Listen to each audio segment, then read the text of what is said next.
just in, a mysterious masked girl broke and entered a government laboratory.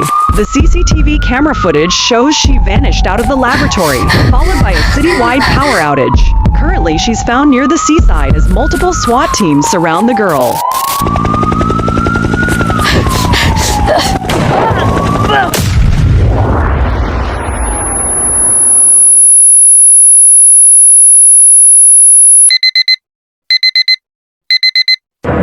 Mata na kay unsa ng orasa.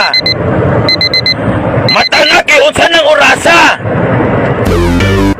Mata na kay unsa ng orasa.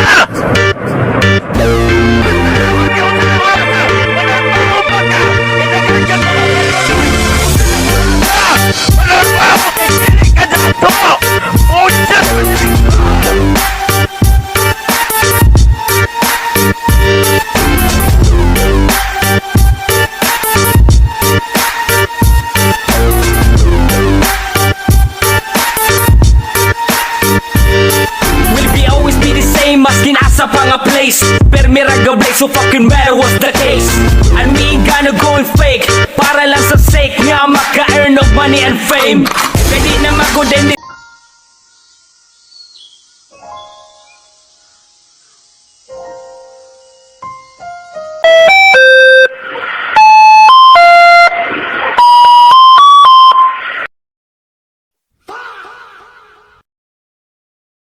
Gay.